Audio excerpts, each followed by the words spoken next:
Hi guys, today it is time for Matilda Chapter 19, titled The Practice.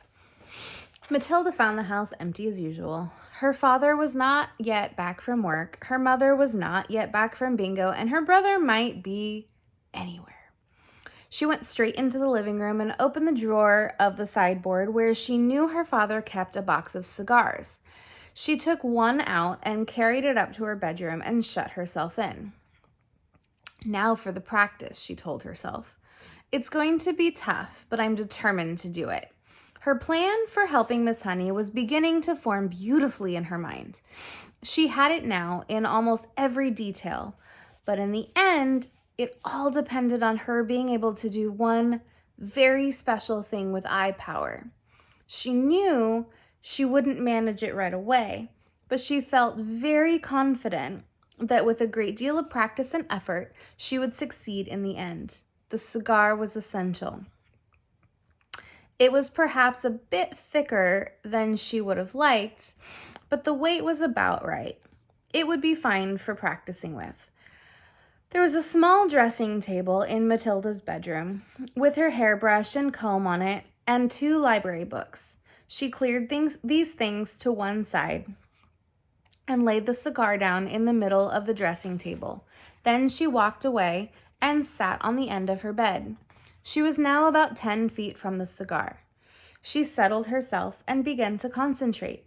And very quickly this time, she felt the electricity begin to flow inside her head, gathering itself behind the eyes, and the eyes became hot, and millions of tiny invisible hands began pushing out little sparks toward the cigar.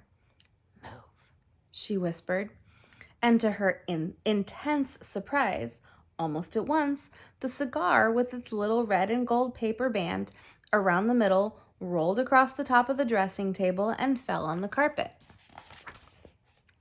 Matilda had enjoyed that. It was lovely doing it. It had felt as though the sparks were going round and round inside her head and flashing out of her eyes. It had given her a sense of power that was almost ethereal. And how quickly it had been this time. How simple. She crossed the bedroom and picked up the cigar and put it back on the table. Now for the difficult one, she thought. But if I have the power to push, then surely I have the power to lift.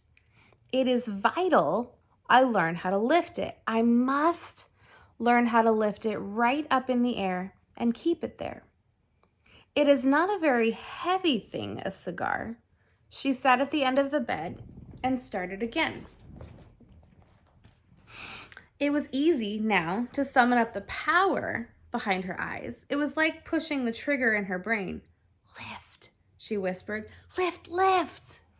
At first, the cigar started to roll away. But then, with Matilda concentrating fiercely on the end, the one end of it slowly lifted up about an inch off the table. With a colossal effort, she managed to hold it there for about 10 seconds. Then it fell back again. Phew, she gasped. I'm getting it. I'm starting to do it. For the next hour, Matilda kept practicing, and in the end, she had managed, by sheer power of her eyes, to lift the whole cigar clear off the table, about 6 inches into the air, and hold it there for about a minute. Then suddenly, she was so exhausted, she fell back on the bed and went to sleep. That was how her mother found her later in the evening. What's the matter with you? The mother said, waking her up. Are you ill? Oh my gosh, Matilda said, sitting up and looking around. No, I'm all right. I was a bit tired, that's all. From then on, every day after school, Matilda shut herself into her room and practiced with the cigar. And soon it all began to come together in the most wonderful way. 6 days later, by the following Wednesday evening, she was able not only to lift the cigar up in the air, but also move it around exactly as she wished. It was beautiful. I can do it, she cried. I can really do it. I can pick the cigar up with just my eye power and push it and pull it in the air any way I want. All she had to do now was put her great plan into action. And we will have to wait to see what that great plan is.